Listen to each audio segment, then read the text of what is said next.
Let's get one thing straight. Being a genius protects you from absolutely nothing. Not from bad luck, not from your own terrible ideas, and definitely not from a tortoise dropped out of the sky by a confused eagle. The people you are about to meet were the smartest, strongest, and most powerful humans of their time. Philosophers, champions, kings, and every single one of them died in a way so stupid it almost feels intentional. These are geniuses who died in the dumbest ways possible. We begin in ancient Athens with a man named Draco. Draco wrote the city's first written set of laws. There was just one small theme running through all of them. The punishment for almost every crime was death. Stole some vegetables? Death. That is literally where we get the word draconian. So you would expect a man this harsh to meet a dramatic, violent end. He did not.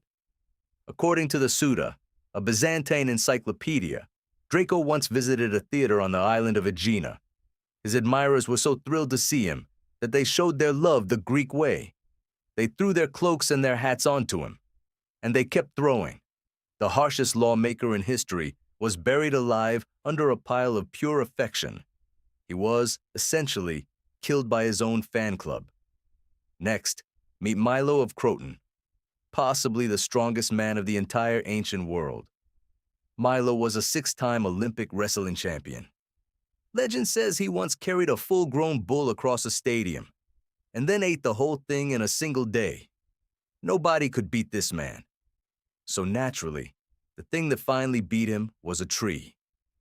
The geographer Strabo tells the story. An older Milo is walking through a forest and finds a tree someone had begun to split with wedges, and he thinks, I'll just finish this with my bare hands, for fun. He pulls the wedges out. The tree snaps shut on his hands, and now the strongest man alive is stuck, pinned in place by a piece of wood. As night falls, the wolves arrive. You can have all the strength in the world. It means nothing the moment you outsmart yourself. Now for a philosopher, and fair warning, this one is disgusting. Meet Heraclitus of Ephesus, a brilliant thinker, and also famously miserable. People called him the weeping philosopher, which tells you everything. In old age, Heraclitus developed dropsy. That is an old word for the body swelling up with trapped fluid. Now, did he see a doctor? Of course not. He was a philosopher. He reasoned it out for himself. His logic was this: the problem is too much moisture, so the cure must be warmth. His solution, recorded by Diogenes Laërtius, was to cover his entire body in cow dung. He then lay in the sun, completely confident this would bake him back to health. It did not. The smartest move available to him was, honestly, almost any other move. Now it is time to pay off that tortoise from the intro. Meet Aeschylus, the father of Greek tragedy. A literary giant, and very importantly for this story, completely bald. The legend says, an oracle once warned him he would be killed by a blow from the heavens. So Aeschylus, being clever, decides to spend his days outdoors in open fields, far from any building that could collapse on him. Very safe, very smart. Meanwhile, high above him, an eagle is carrying a tortoise. Eagles kill tortoises by dropping them on rocks to crack the shell. And from way up there, Aeschylus's smooth, shiny, bald head looked exactly like a nice flat rock. Pliny the Elder records what happened next. The tortoise came down, and the oracle turned out to be completely correct. A blow from the heavens. It just politely forgot to mention the turtle. Next up, the painter Zeuxis. Zeuxis was so skilled that birds reportedly flew down to peck at his painted grapes. One day, an old woman asked him to paint her as Aphrodite, the goddess of beauty. So he paints her. And then he steps back to admire his finished work. And he finds the result so ridiculous, so unexpectedly funny, that he starts laughing, and he cannot stop. He laughs harder and harder, until, according to tradition, he laughs himself completely to death. He was killed by his own sense of humor, a true artist, dying in the worst possible review of his own painting. Let's keep moving, because the next two are mercifully quick. Sophocles. one of the greatest playwrights who ever lived. He wrote Oedipus Rex and Antigone, towering, immortal works of literature. He lived a long, brilliant life well into his 90s. And then, by one ancient account, this literary god died by choking on a single grape. A grape. Death, it turns out, does not read your resume. And speaking of fruit, meet Antiphanes, a wildly successful comic poet who wrote over 300 comedies. His entire job, his whole life, was making people laugh. And one day he is simply standing outside, minding his own business, near some fruit trees. According to the Suda, a pear fell from a branch, struck him, and killed him on the spot.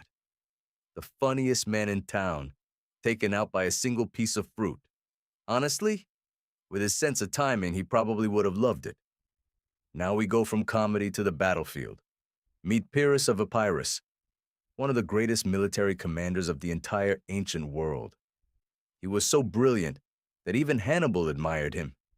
He is the reason we have the phrase, a Pyrrhic victory, a win so costly that it basically counts as a loss. During brutal street fighting in the city of Argos, Pyrrhus is unstoppable. He is cutting down enemy soldiers one after another. But up on a rooftop, an old woman is watching her son fight him in the street below. So she grabs a roof tile, and she throws it. Plutarch tells us the tile struck Pyrrhus and stunned him. He goes down, and that is the end of one of history's greatest generals. Not defeated by an army, defeated by one extremely motivated mother and a piece of roofing. Our next genius had a dream. Meet Empedocles. Empedocles was a respected philosopher with one very ambitious goal. He wanted everyone to believe that he was a god. His master plan was beautifully simple. He would vanish so mysteriously that people would assume the gods had taken him. So he climbs to the top of Mount Etna, an active volcano, and jumps straight in. No body, no evidence, instant divinity. Flawless plan, except for one tiny detail, preserved by Diogenes Laërtius. The volcano calmly coughed one of his bronze sandals back out. People found the sandal, worked out exactly what he had done. And instead of becoming a god, he became history's most famous example of a plan backfiring. We are almost done, and the last two are philosophers who really should have known better. Meet Zeno of Citium, the founder of Stoicism. Stoicism is the entire philosophy of staying calm and accepting whatever happens. Zeno taught thousands of people to keep their composure no matter what. Then one day, very old, he was leaving his school, and he tripped. He fell, and he broke his toe. That is it, a single, stubbed, broken toe. And according to Diogenes Laërtius, Zeno took this as a cosmic sign. He decided the universe was politely telling him his time was up. The calmest man in philosophy, undone by one toe and a slightly dramatic interpretation. And finally, the grand finale. Meet Chrysippus, another brilliant Stoic, and one of the sharpest logicians who ever lived. He wrote over 700 books, a genuinely monumental mind. One afternoon, Chrysippus watches a donkey wander over and start eating his figs, and he decides this is the funniest thing he has ever seen. So he calls out a joke. Now give the donkey some neat wine to wash those figs down. And then he laughs at his own joke. And he laughs, and he keeps on laughing. Diogenes Laërtius reports that he laughed so hard that he died right there on the spot. One of the greatest minds in history, taken out by his own dad joke. So here is the lesson from all of these brilliant doomed people. Genius will not save you. Strength will not save you. Being a literal king will not save you. History's smartest humans were brought down by fruit, furniture, livestock, and their own bad ideas. So the next time you feel embarrassed about something small, just remember that you are an extraordinarily distinguished company. Watch your head, and maybe stay away from pear trees. If this made you laugh, leave a like and tell me which death was the dumbest in the comments.